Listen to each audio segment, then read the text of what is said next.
welcome. Amanda here with Crafting with Amanda, and I am so excited today to be doing my very first video with an amazing group of scrapbookers in the Baby Got Scraps, because let me tell you, after 15 years I have scraps. So I wanted to start by showing you that I have these envelopes with all just cardstock scraps in them, and they're sorted by color. And then to help me narrow down where to begin with my scraps, I grabbed the dice from Scattegories and I rolled a D. So then I went into my bin of partial paper packs or used paper packs, and I was looking at all the D's papers, and there was Daddy for You and Discovery, and there were some other ones, I don't remember the name. And this one is Dreamin'.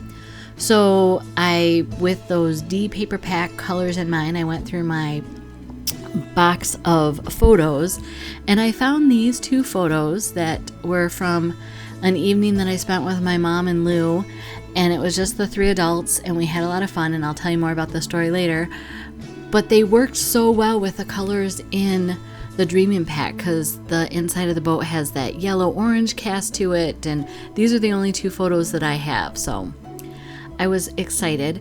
And here I'm just kind of seeing what I want to do. I'm new to layering all of the papers behind the photos. I was taught, when I first started, we didn't even mat photos. You just kind of put them like you did all your paper in the background, then you put your photos on, and you maybe sprinkled 3 embellishments on the thing, wrote your journaling and title, and done.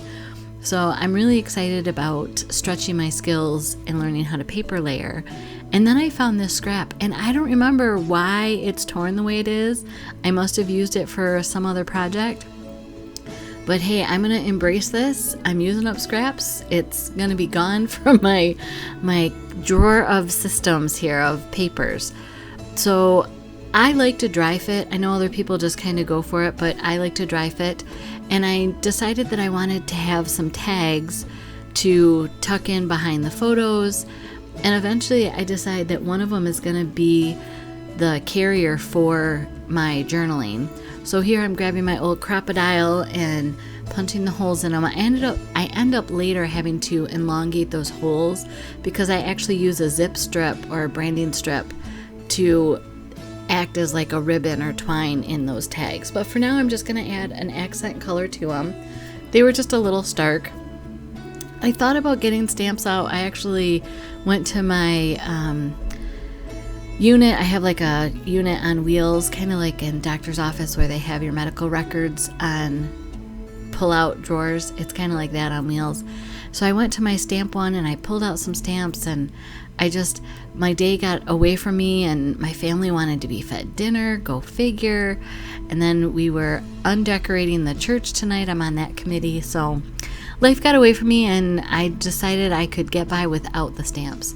So what I'm doing now is I decided to do kind of an accordion fold for my journaling, because there's 2 different parts to the evening that we spent as adults.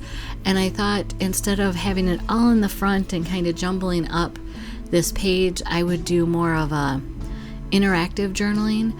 So I grabbed this white piece of cardstock, again from my scraps, and I thought that it was going to be my base, but I end up swapping that out later. I was trying to figure out what to do with the journaling for my tag. I went ahead and went into Cricut Design Space and cut Wonderful Evening as my title.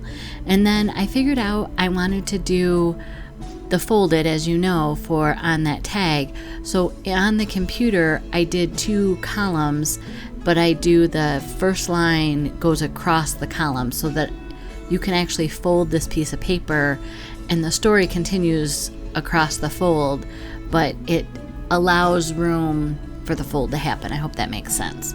So I originally cut these down to 2 inches wide. My tags are, I want to say, 2.5 by 3 inches. So there's plenty of room on the tags.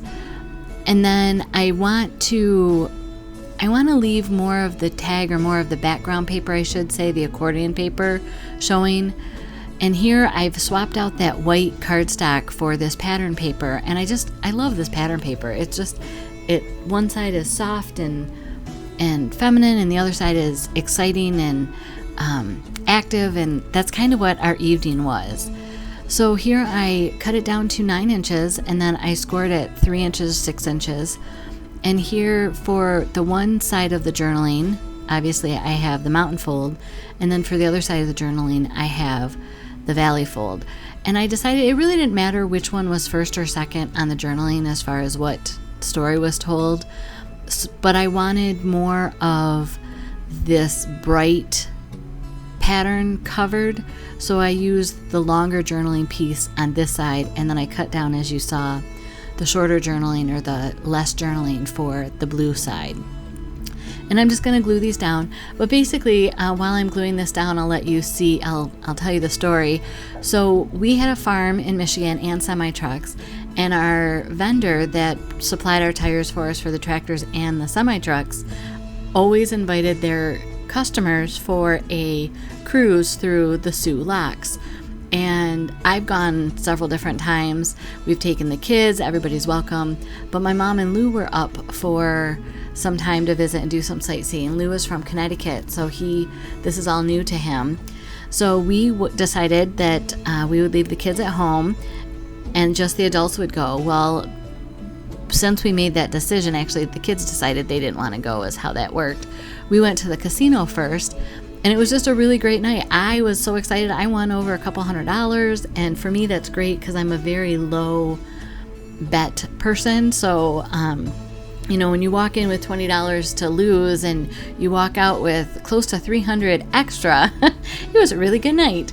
And both Lou and my mom also did well. They weren't up a whole bunch, maybe $20 between the two of them, but nobody walked out owing the casino money, so that was kind of fun. And here you can see that I'm just using the fold to make sure that the journaling is lined up on my accordion fold. And my tip is to glue it down to the tag first before you glue the printed journaling on. Just makes it easier. And this dot or the scallop circle that I'm putting in is just one that was sitting again on the table with the scraps. And I decided to use the zip strip. I just loved all those circle elements kind of to act as my ribbon. And to get it so that both sides are showing in the back, I literally twisted the ribbon over on itself. And I'll just glue that down and nobody's gonna see what the back side of it is. So I thought that just worked out great. You can kind of see that it's twisted in there, but I'm gonna glue this all together and no one's gonna know or be the wiser. I don't show you me doing this process with the other tag because I realized I glue it down before I embellish the tag further, and because I was kind of fighting with it while it was glued down to the base papers, I didn't show that. But here what I'm showing is I grabbed my foam tape, and this is the narrow foam tape, and I'm going to make kind of a pocket behind my photo that my journaling tag can slip in.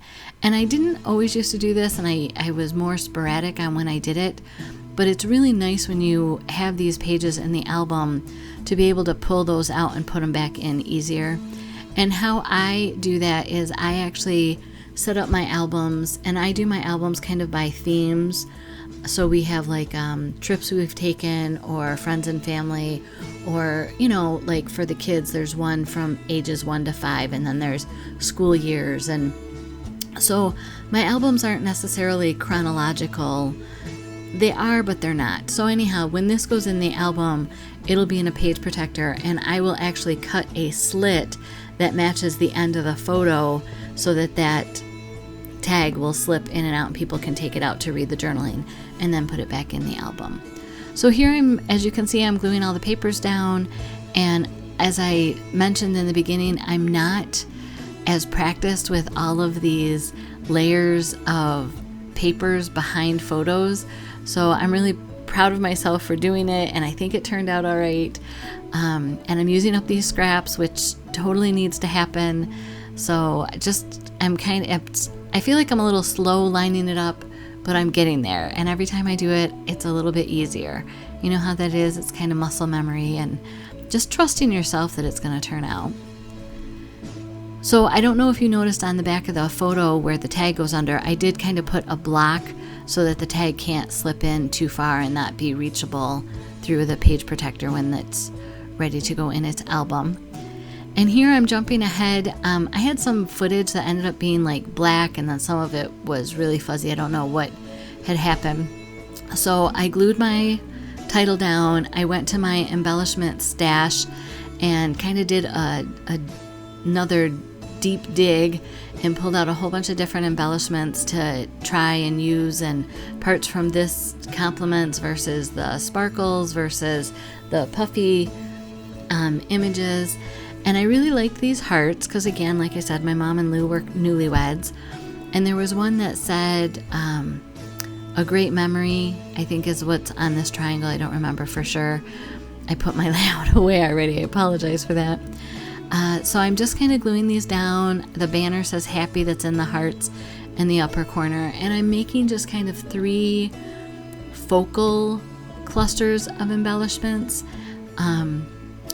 At one point I told you I thought about doing stamping, but I had already glued the title down and I didn't want to do background stamping and have to worry about masking the title. So I just decided to let it go, that it's okay to have some unfilled space, especially because it's this nice blue pool and we're on a boat. So I'm putting these durables on and then these orange gems that just work really well with the paper and give it a little bit of bling, because who doesn't like bling? So very excited about all of this that's coming together. And it'll be one more page that is fully album ready. I just have to put it in the stack with the trips, or might be friends and family. I'm not sure which one I'll do yet for that. So I'm finishing up here, and I actually turned the camera off and I'm like, okay, Steve, look, here's the journaling. Oh, all right, I'll add some embellishments here. And I'm getting ready after I do this to turn the camera off, and I realized I never used any of those puffy stickers. So I'm gonna jump back on here in a minute and you'll see where I put a couple of the puffy stickers on this layout as well. And like I said, I really liked those circle from that zip strip, and it just adds great, I don't know, interest to the page and color, and yet with the brown background it's grounding. So this was a fun page to do. It came together pretty quick, even with all the destructions, the interruptions and distractions. Those are the 2 words I tried to combine there. With the interruptions and distractions, it came together well. Here's a close-up of all of the embellishments and clusters and the papers. And thank you so much for stopping by and watching. Like I said, I'm so excited to be in this community of amazing scrapbookers and doing my first video hop with them. If you haven't subscribed to my channel, I'd love for you to join that community. Here's another video you may be interested in. Have a blessed day. Thank you.